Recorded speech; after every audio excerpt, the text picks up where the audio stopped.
Hey guys, EST here, and this time we're doing another cool tech video, and this one's relevant to everyone's lives because everybody has data that they don't want to lose. But what if you have to leave the place you live in somewhat of a hurry, and the limiting factor is you can't bring your big, giant, heavy desktop or even your laptop with you? Well, what do? You don't want to leave all your data behind. What if there's a forest fire coming? What if there might be looters? Well, I've got the solution for you, and yes, that title is accurate. We're using a bag of potato chips. Of course, not exclusively that, but you'll see. So what most people will reach for is a portable hard drive. This is, I think, 2 terabytes, so it's a lot of storage. And we got the cable, we got the nice padded case. It's pretty light. It's not, the biggest thing, but still, I wouldn't want this in my pocket. Here's the problem with these, is this is a mechanical hard drive. Let me show you why that's a problem. Here's a mechanical hard drive with the lid off. So this is a disk, it spins around, and this goes back and forth and reads the data. Boy, is this thing flimsy. Look at that, I've already bent it. It's just light, thin aluminum, and you're not even supposed to drop them from like this height or jostle them around. They're very sensitive, they're just generally awful. And this is what is inside of this. So they're fine for around the house, but if you're gonna, have your data all in one place and then take it with you, that is just not a good idea. So what's the alternative? Well, this is a flash storage device right here. I'm just using it as an illustration because this is direct soldered flash chips. There's a little bit of redundancy built in, and it's nice. You can actually hit this if the lid was on with a baseball bat, and it would probably still have the data. It's about an 800G shock they're rated for. So you could jostle these around all you want, but they're big, and the problem is, like here's one with the lid on, for example. Both very unreliable brands, by the way. Let me just point that out. You see this connector right here? Well, you need a SATA cable, which means you need a whole computer, which means you need a power supply cable too, so, you gotta get all this out. And then the computer has to be off to do this, and I don't know about that. I'd rather just have it on, oh, you guessed it, a flash drive. And the reason they're called flash drives is because they've got flash chips like this. But which one should I choose?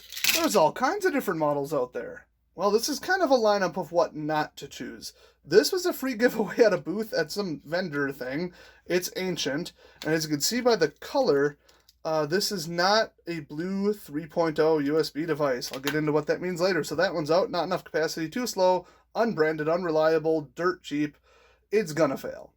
Now we've got this unbranded nightmare from, I want to say eBay or, I don't know, AliExpress, Amazon. Yeah, don't go near these. Also, not blue. Well, let's move on to ADATA. This has got a slider instead of a losable cap. That's kind of nice. Oh, look, it's blue, which means it's high speed. Anything without a blue connector is going to be too slow. I mean, that's just how it is. But I have a whole stack of this particular model that failed. They're all over online sites like eBay and Newegg, but these are just terrible. They're just unreliable. You can get like 3 for 15 bucks or something. Even higher capacity. These are ancient, but man. And then this is just more ADATA trash. And oh look, somebody wrote bad on it. Now why would that be, do you think? Well, they're all gone. What do I actually recommend? Here we go. Samsung. There's only 2 companies that make flash chips pretty much for the entire world, and Samsung is one of them. So they're going to sell themselves the best flash chips. So this is a nickel-plated, if I'm not mistaken, a single-piece body, no tip, but you'll see why that's not a big problem in a second. These are very fast. This particular one is 128 gigs. For my personal stuff, photos, documents, tax returns, this is fine. And I believe these are going for right now about 12 bucks. So this Samsung Bar, that is what this series is called. Get this one. There's some other good ones on and off, Patriot exporters, those are cool. I'm not sure if those are still around, but really you can't go wrong with this exact model. I'm a big fan. And I have been using this for years and it hasn't failed. I mean, this is just bulletproof. So this right here, you can write 1 gigabyte of data in about 5 seconds. It depends on the type of file, but my gosh, that's insane. So this is the one we'll be demonstrating with. Well, actually, let's just use a prop stand-in. Oh, look, more ADATA trash with a Windows 11 installer. That's about all they're good for, is something you really don't care about. So the next step is optional, but it's a good idea if you can have it. So what we could use is some ESD material. It's electrostatic discharge proof. So typically, pink bubble wrap, especially when it has the right markings on it, or preferably actual like ESD plastic. Both acceptable, both completely optional. I mean, these run at way under a watt, so you don't want a surge of any type hitting them, but I don't think that this will stop an EMP. But still, if you have one, you might as well, so I'll just throw it in there. Oh, look at that, they even got the ESD sticker on there. Didn't even catch that. Okay, we're all set there. So next we need the empty bag of chips, and I went with these because it says never fried, so there's not a big coating of oil and grease on the inside, but there's still some crumbs and stuff, you wouldn't want to mess with that necessarily. So let's just turn this inside out. Now the weird thing is that's white coated. Usually this will be aluminum colored, obviously, because it's aluminum plated Mylar, if I'm not mistaken. But let's do that. So let's just pop that in there. Now, how are we going to seal this? Well, you might have noticed that it's got these nice, crimp marks where they take like a little heat press, stamp it on here, and then it melts it together. It's real tidy. It's waterproof, airproof. So let's do that. So just grab your $200 professional grade, industrial Mylar crimper, and just kidding. I mean, the thing is nice. I did a review on it on my channel, but nah, you know what channel you're on. Butter knife, torch. It was on sale, okay? It was on that side of town. 4 jets, baby. Okay, for $6.99, I can deal with the imagery. So if you got like a trivet, a hot plate, whatever, I just grab some cardboard because that ain't gonna light on fire. We just need that for the hot surface here. You probably figured out what we're gonna do, So now, in my opinion, it's actually a good idea to have a little air to pad this. Just so that it's not, something crushed in the chassis. Now, the one I got is very sturdy. You could step on it. I've done it a lot. But if you have like some low-density polyethylene foam or something to, wrap it in, bubble wrap, whatever, that would help too. So remember, safety first. And let's hit it. Whoa, we got some runaway on that. Jeez.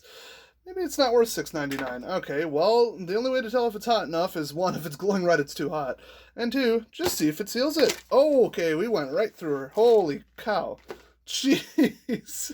Okay, so I can tell by the smell, sorry about the noise from the exhaust hood, but this is not your normal Mylar, so I'm going to go get a more traditional bag of chips.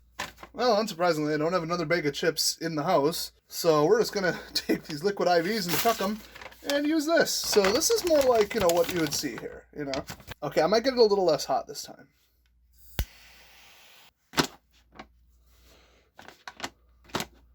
Nope, not hot enough. Okay, this might be it. Pretty close. Need a little more time. Getting there. Now, you really do want to apply a lot of force to this. Oh, come on. Here, I'll just save you some time. It turns out this one is coated with something that prevents it from bonding on the outside, only on the inside. Oops. There we go.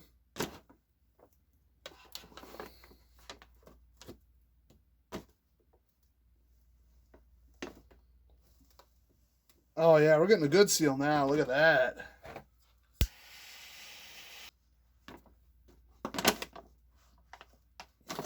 Oh yeah, look at that. Easy peasy. This video was supposed to be a lot easier, but I just didn't feel like buying actual chips. All right, across it. It's hard to get the temperature wrong. About 100 Celsius where you want to be, actually. Okay. Now, the best way to test the seal is to just try to break it with a little pressure. Oh, yeah, okay. Got a breach right there. Could use a little seal there.